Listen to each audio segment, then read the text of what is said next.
Assalamualaikum warahmatullahi wabarakatuh, teman-teman kelas IPA. Apa kabar teman-teman? Mudah-mudahan teman-teman dalam keadaan sehat dan makin semangat belajarnya ya. Oke teman-teman, ini adalah soal request yang dikirimkan oleh Zalam 21. Ada banyak sekali soal yang disampaikan.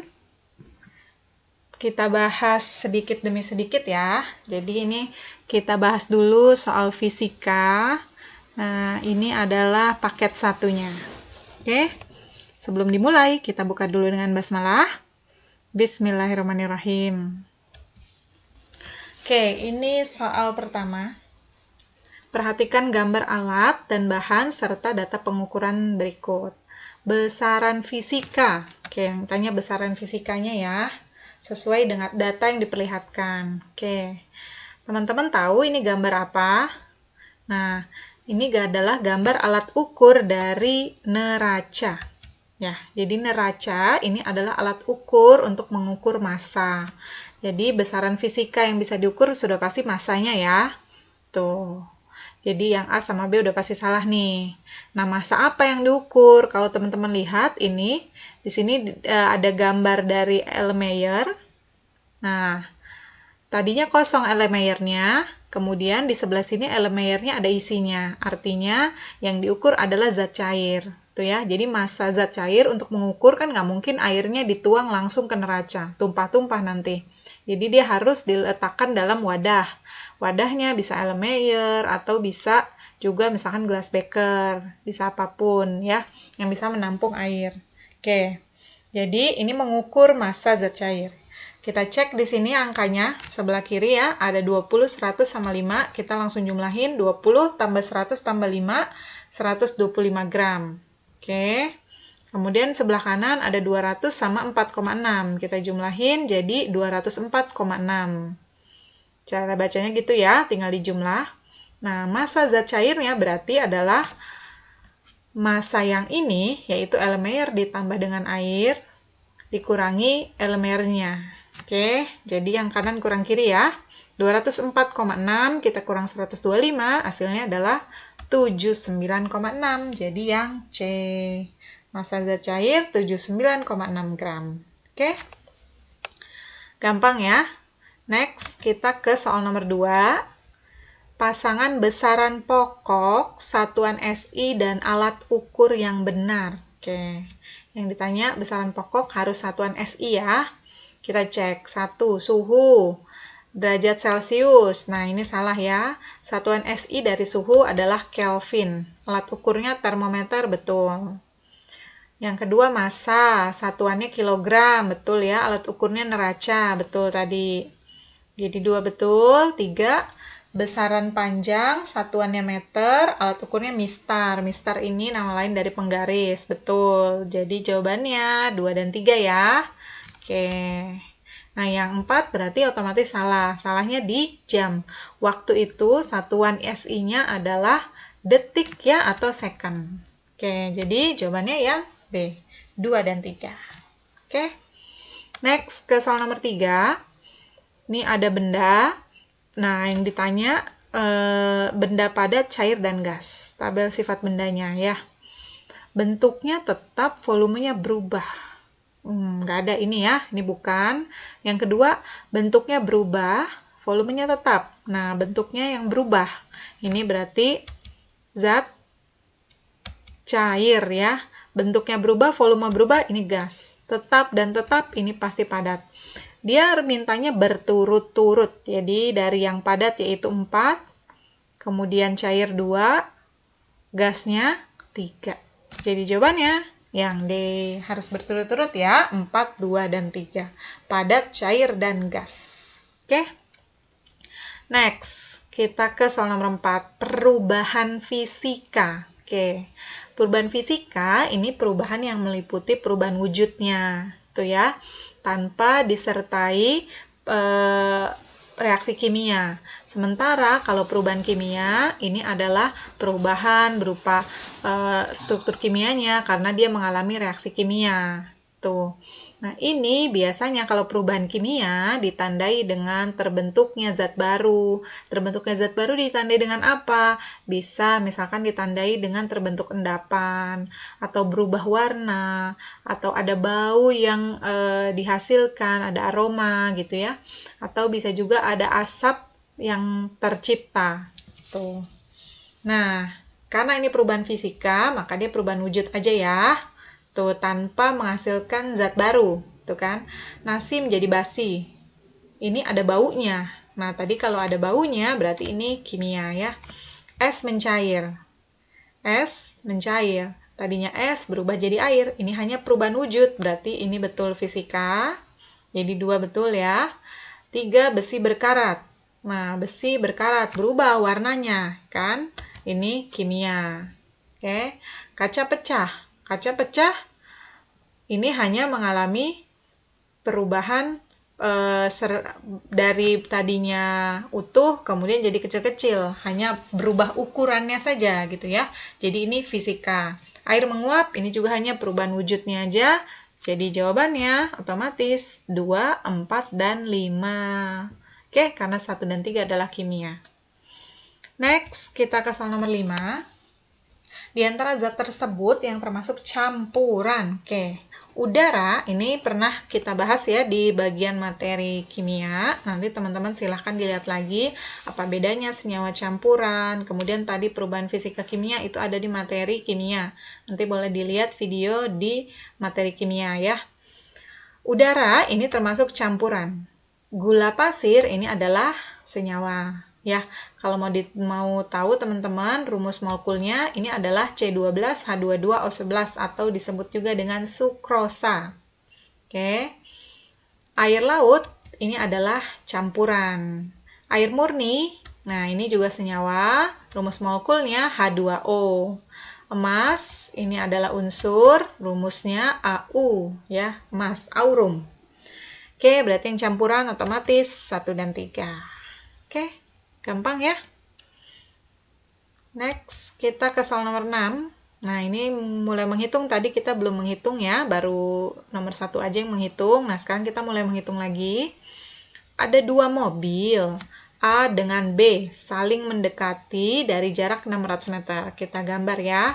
Mobil A, ini mobil B. Nah, ini gambar mobilnya begini, nggak apa-apa ya. Oke, yang penting kita sama-sama tahu maksudnya ya. Ada mobil A sama mobil B, ini saling mendekati dari jarak 600 meter, berarti antara mereka jaraknya 600 meter. Mobil A bergerak lurus dengan kecepatan 10, berarti kecepatan mobil A 10, mobil B bergerak dengan kecepatan 15. Artinya kecepatan B, VB-nya adalah 15. Jika kedua mobil mulai bergerak pada waktu yang sama, kedua mobil saling berpapasan pada detik keberapa. Oke. Jadi dengan kecepatan yang sama, dengan kecepatan masing-masing, mereka akan berpapasan di waktu atau detik keberapa. Pertanyaannya itu ya. Oke. 600 meter ini kan jarak di antara keduanya. Jadi kalau boleh kita tulis, artinya berarti jarak A ditambah jarak B ini adalah SAB. Itu ya. SAB itu yang ini ya, 600 meter. Oke. Nah, S di materi gerak ya, kita tahu rumusnya kecepatan adalah S per T, berarti S adalah V kali T. Kita ganti angkanya ya. Berarti S ini adalah V-nya A dikali waktu, ditambah SB adalah V-nya B dikali waktu. SAB-nya totalnya adalah, jarak di antara mereka adalah 600. Oke. Nah, sekarang kita tinggal masukin angkanya. VA itu 10 kali T, VB-nya 15 kali T, hasilnya 600. 10T ditambah 15T adalah 25T. Jadi T adalah 600 bagi 25. Jawabannya 24. Jadi mobil ini berpapasan pada detik ke-24. Oke, bisa ya? Next ke soal nomor 7. Pada benda yang memiliki massa 4 kg bekerja gaya sebesar 8 Newton. percepatan. Oke, ini adalah hukum kedua Newton ya. Hukum kedua Newton itu bunyinya percepatan suatu benda berbanding lurus dengan gayanya, tetapi berbanding terbalik dengan masanya. Ya, kalau kita tulis dalam rumus, A sama dengan F per M. Tuh, kita langsung masukin angkanya. F-nya di sini 8 Newton, M-nya masanya 4. Jadi kita langsung bagi, 8 bagi 4, 2 meter per second kuadrat. Oke, semudah itu ya. Next, kita ke soal nomor 8. Sopir mobil sedan, oke, di sini ada sopirnya ya. Ingin memarkir mobilnya tepat 3 meter di depan mobil truk. Jadi dia mau maju. Majunya sampai mana? Sampai jarak di antara truk dengan dia adalah 3 meter. Oke. Maka dia berpindah sejauh mana? Berarti karena di antara mereka sebelumnya 10, maka jarak yang harus ditempuh adalah 10 dikurang 3, yaitu 7 meter. Oke. Perpindahan si mobil sedan ini adalah 7 meter. Oke. Berapa usaha yang dilakukan? Oke. Usaha itu W. Rumusnya adalah F kali S ya. Jadi tinggal masukin angkanya. F-nya di sini ada tulisannya 50 Newton. Jadi 50 dikali 7, S-nya tadi 350 Joule. Oke. Semudah itu kan? Oke, next kita ke soal nomor 9. Sebuah mobil bergerak dari titik A ke B dan ke titik C. Oke. Jika kecepatan mobil dari A ke B 20, jadi dari sini ke sini 20. Kita tulis ya, V-nya 20. Kemudian, dan kecepatan dari titik B ke titik C adalah 40. Berarti dari sini ke sini 40. Maka perbandingan energi kinetik yang dimiliki mobil sewaktu bergerak. Oke, yang ditanya energi kinetik ya, perbandingannya. Jadi energi kinetik di sini banding di sini. Oke, kita tulis ya. EK-nya si AB banding EK-nya BC.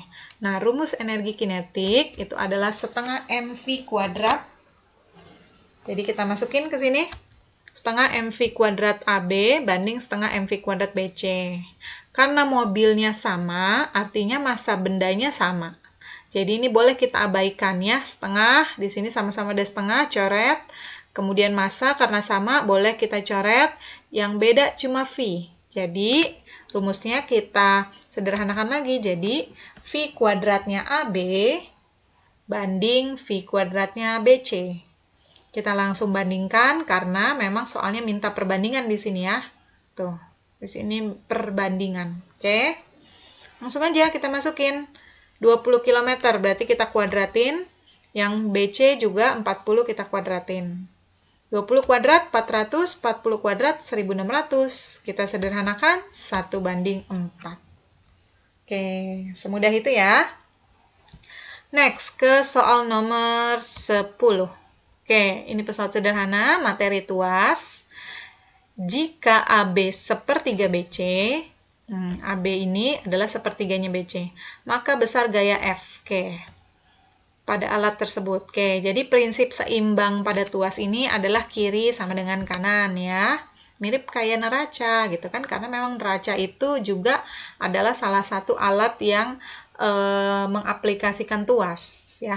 Jungkat-jungkit, neraca itu tuas. Oke. Nah, ini W-nya si A di sini adalah 30 Newton. Tuh ya, W di sini. Jadi, yang sebelah kiri adalah W dikali dengan AB nanti. Kemudian sebelah kanan di sini adalah F dikali BC, panjang BC ya.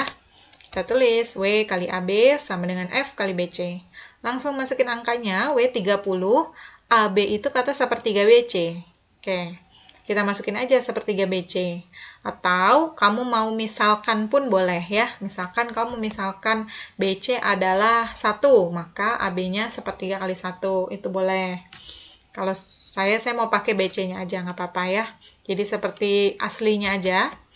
Maka W-nya 30, kita kali AB sepertiga BC, F kali BC. BC-nya nggak ada, ya. Jadi, ya BC adalah BC.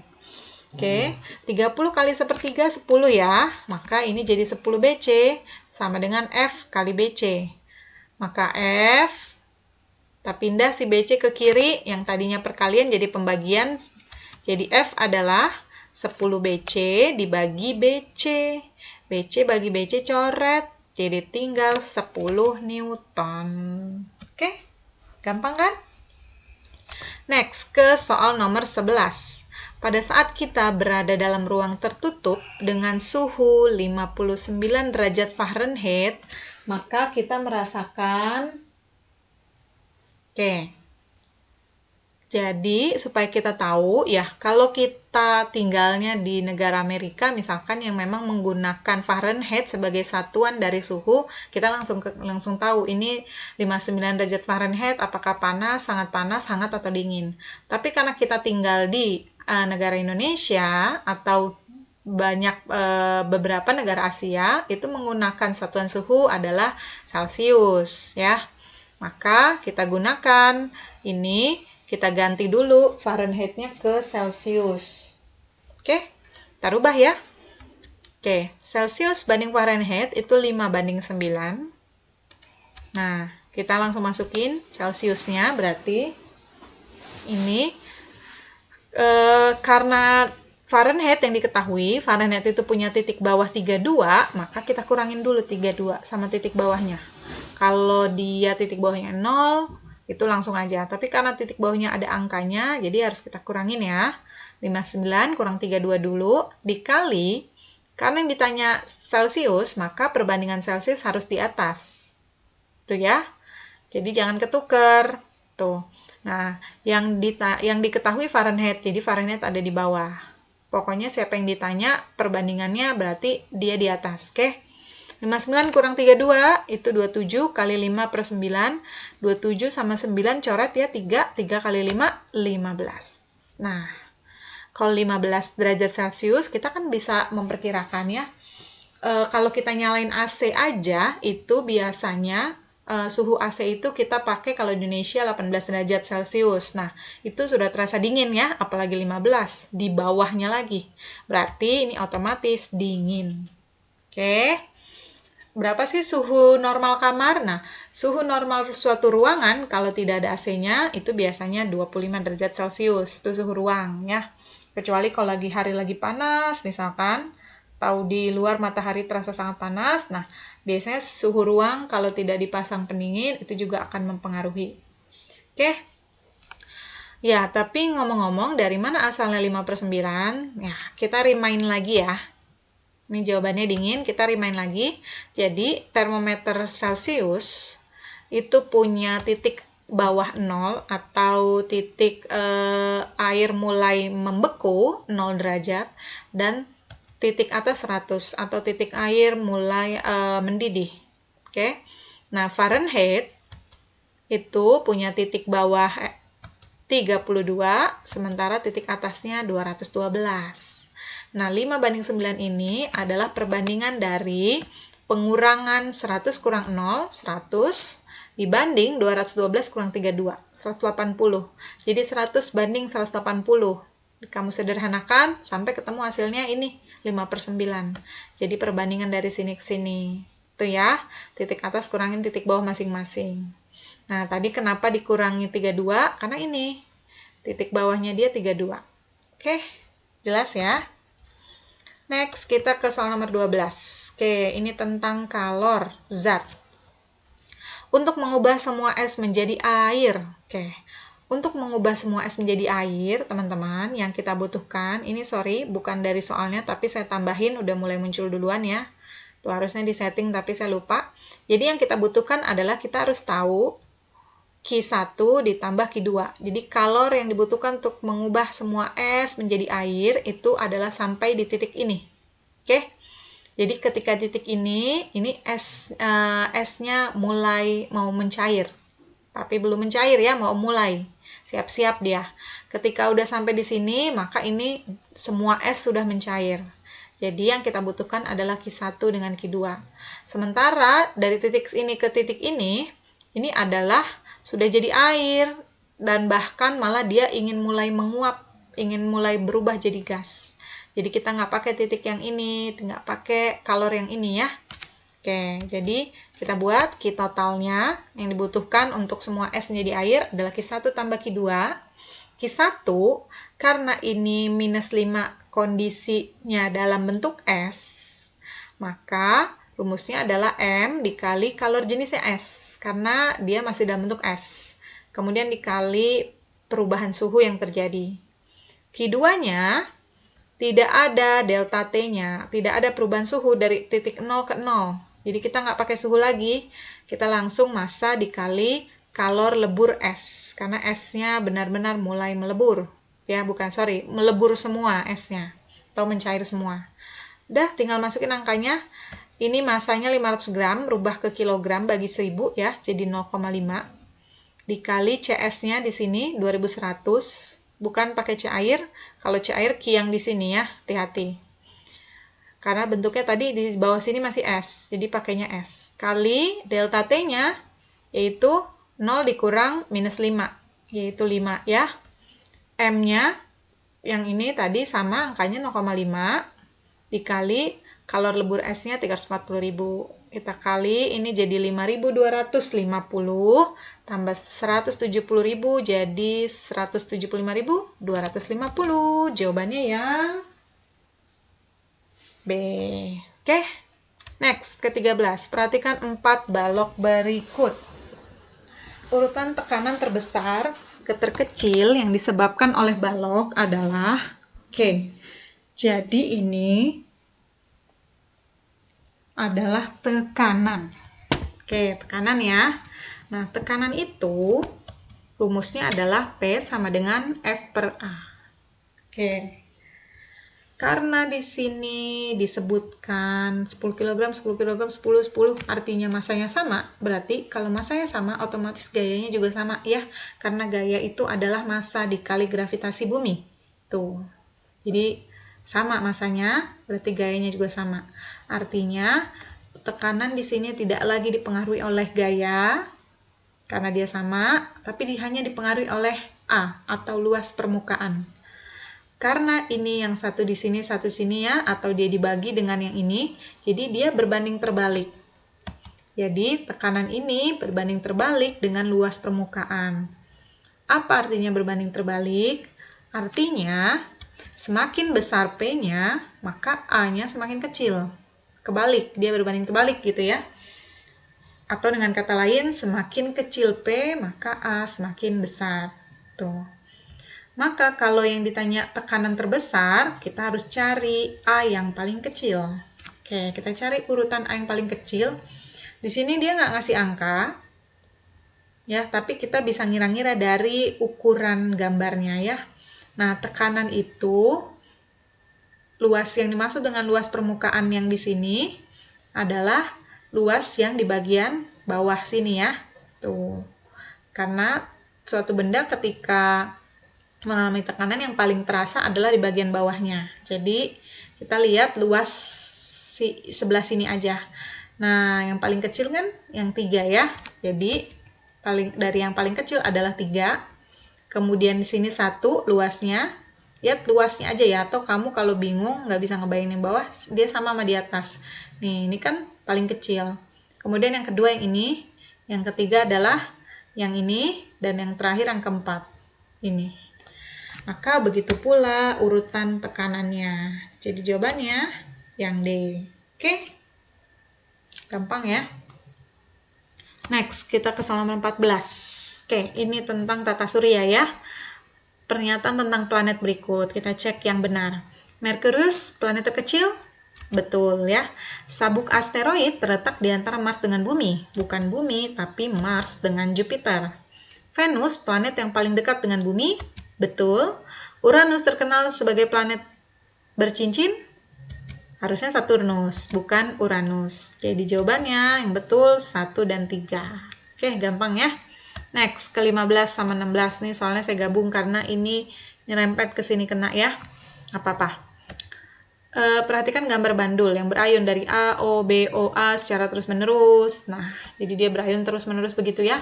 Jika waktu yang diperlukan dari A ke B, dari A ke B berarti kita tulis sini A ke B lewatin O dulu, jadi A, O, B Nah, AOB, karena cuma sampai B, maka ini disebutnya setengah getaran. Kalau dia balik lagi ke A, baru namanya 1 getaran ya. Oke, ini setengah getaran. Waktunya 0,25 second. Tulis di sini 0,25 second. Berapa frekuensi? Oke, rumusnya frekuensi adalah jumlah getaran dibagi dengan waktu. Jumlah getarannya setengah, waktunya 0,25. 0,5 dibagi 0,25, 2 Hz. Oke. Nah, jika gelombang PQ terjadi selama 0,5 second, nomor 16 ya, kita langsung. Jika gelombang PQ terjadi selama 0,5 second, berapakah cepat rambat gelombang ini? Oke. Jadi dari P ke Q, kita lihat di sini berapa gelombang sih ya? Ingat teman-teman, gelombang transversal itu satu gelombangnya adalah terdiri dari satu puncak dan satu lembah. Nah, satu puncak, satu lembah, ini udah satu gelombang. Kemudian ternyata puncaknya ada 2, lembahnya ada 2, berarti dia 2 gelombang. Oke. Cepat rambat, ini untuk mengetahui cepat rambat, kita harus tahu panjang gelombang dan frekuensinya, atau periode boleh, ya. Kita cari dulu panjang gelombangnya. Panjang gelombang S per N, jarak dibagi jumlah gelombang. Jarak P ke Q kan 4 di sini. Oke, jadi kita tulis 4. Jumlah gelombangnya tadi dari sini-sini 2. Jadi 4 bagi 2, 2. Oke. Kemudian frekuensi tadi sesuai sama yang ini, rumusnya adalah jumlah gelombang dibagi waktu. Jumlah gelombangnya kan 2, dari sini ke sini ya. Dan waktunya di sini 0,5. Jadi 2 bagi 0,5, 4 Hz. Maka V atau cepat rambat adalah lambda panjang gelombang dikali F. Lambdanya 2, F-nya 4. Maka 2 kali 4, 8. Oke, gampang ya. Next, ke-17. Dari sebuah kapal dipancarkan bunyi ke dasar laut dan ternyata bunyi pantul. Oke, nih kata kuncinya, bunyi pantul. Ini baru saja dibahas beberapa waktu lalu ya, beberapa hari lalu tentang pemantulan bunyi. Tentang bunyi, jadi boleh silahkan dilihat videonya tentang bunyi. Terdeteksi setelah 2 second. Oke, bunyi pantul, ini yang berlaku, rumusnya adalah S sama dengan V kali T bagi 2. Tuh ya. Terdeteksi setelah 2 second. Jadi 2 second ini waktu. Jika kecepatan bunyi di air laut 1400 meter per second, ini adalah V, kecepatan ya. Maka dalamnya laut itu adalah S, jarak. Oke. Langsung aja kita masukin, karena yang mau dicari S, kita masukin angkanya. V-nya kita ganti 1400, T-nya kita ganti 2 per 2. 2 sama 2 coret, dibagi, jadi tinggal 1400 yang C. Oke, semudah itu kan? Next, ke soal 18. Oke, ini nggak ada ya di soal nih. Harusnya setting, tapi lupa. Oke, nggak apa-apa.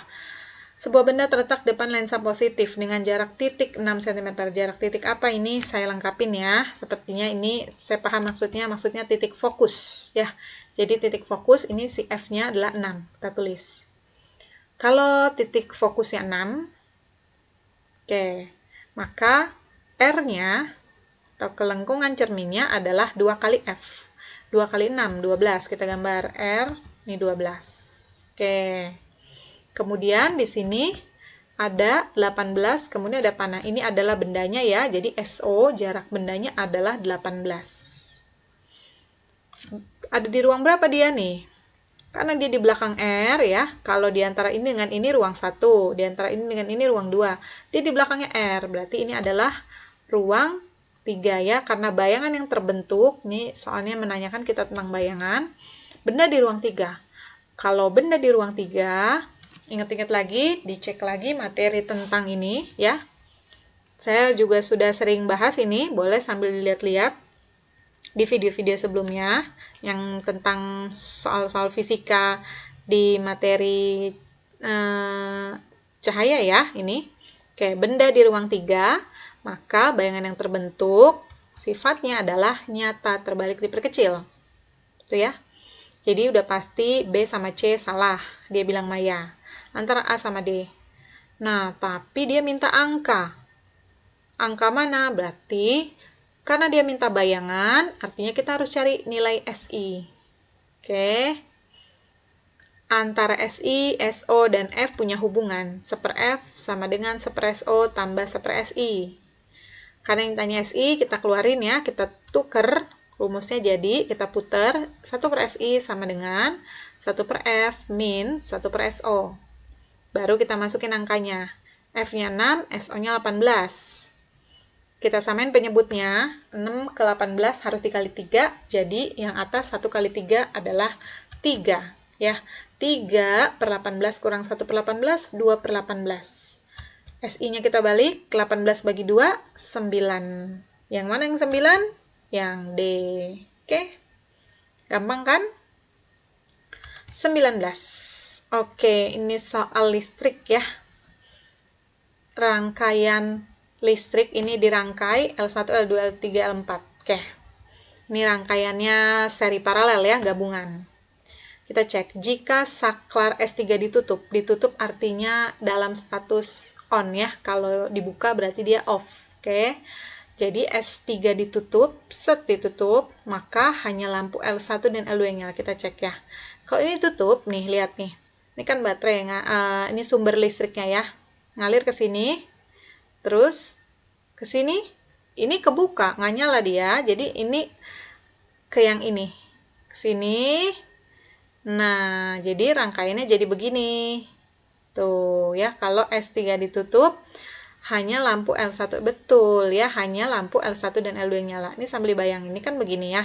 Nah, ini sama ini, seri kan, dia nyala. Jadi L1 sama L2 nyala. Tuh, L3 sama L4 gak nyala karena ini kebuka. Oke, jawabannya yang A. Udah langsung ya, kita cek. Yang B salah di mana? Jika S1 dan S3 ditutup, berarti yang ini sama ini. Berarti ini dinyalain. Ini set switch on ya. Kita on, maka lampu L1 dan L2 nyala. Ini, kalau ini L1, enggak dong ya. Kalau ini berarti ngalirnya cuma yang ini ya. Cuma L1, L2-nya nggak nyala. Oke, karena rangkaiannya cuma sampai sini kan. Tuh ya. Nah, jika S2 dan S3 tutup, berarti ini dan ini tutup, set kita tutup, maka lampu L3, kalau ini ditutup, rangkaiannya ini S3 tutup aja, tadi ini nyala, apalagi kalau ini tutup, berarti ini nyala, berarti harusnya nyala semua. S2, S3 tutup, itu nyala semua. Jadi jawabannya betul yang A. Oke, gampang ya, ini logika. Jadi sambil dibayangin. Oke, nomor 20. Cincin, magnet. Oke, ini materi magnet ya. 3 magnet cincin dipasang pada batang kayu sehingga dapat melayang. Wah, jadi magnetnya melayang. Kenapa ini melayang? Karena terjadi tolak-menolak. Tuh, kalau dia tarik-menarik, dia pasti nggak melayang, tapi dempetan semua ya. Nah, tapi ini melayang, berarti dia tolak-menolak. Kenapa tolak-menolak? Maka kutubnya sejenis, ya. Prinsipnya magnet kan seperti itu. Kalau kutub sejenis, dia tolak-menolak. Sebaliknya, kutub berlawanan jenis tarik-menarik. Kita tinggal cek deh ya, kutub sejenis yang mana yang betul. Kalau X-nya U, nih, bagian X U, utara ya. Kalau ini utara, berarti ujungnya yang di sini selatan. Oke kan? Terus dia bilang Y utara. Kalau Y utara, di sini selatan nih, lihat. Tarik-menarik dong. Harusnya yang ini dempet. Salah. Berarti yang A salah. Oke, kita cek yang B. X selatan. Kalau X selatan, maka bagian di sini otomatis utara ya. Nah, dia bilang Y utara. Ini utara, Y-nya utara. Betul, dia tolak-menolak. Kalau Y utara, berarti bagian yang bawah sini, bagian bawahnya Y adalah selatan. Terus Z-nya dibilang selatan. Selatan sama selatan? Betul, ya. Melayang jadinya. Udah, betul, jadi jawabannya yang B. Mau kita tulis biar lebih jelas, boleh? Teman-teman, sampai di sini dulu. Bersyukurlah teman-teman, karena sesuatu akan berakhir seperti halnya juga bermula. Ya, jadi insya Allah kita sama-sama saling berdoa, semoga pandemi corona ini juga akan berakhir. Ya, karena dia juga sudah memulai, maka insya Allah corona juga akan berakhir. Oke, teman-teman, mohon maaf apabila ada kesalahan ya, dan memang tadi ada sedikit-sedikit salah. Ya, mohon dimaafkan. Mudah-mudahan bermanfaat, tapi insya Allah tidak mengurangi makna yang terkandung di dalamnya. Kita cukupkan dengan hamdalah. Alhamdulillahirrahmanirrahim. Assalamualaikum warahmatullahi wabarakatuh.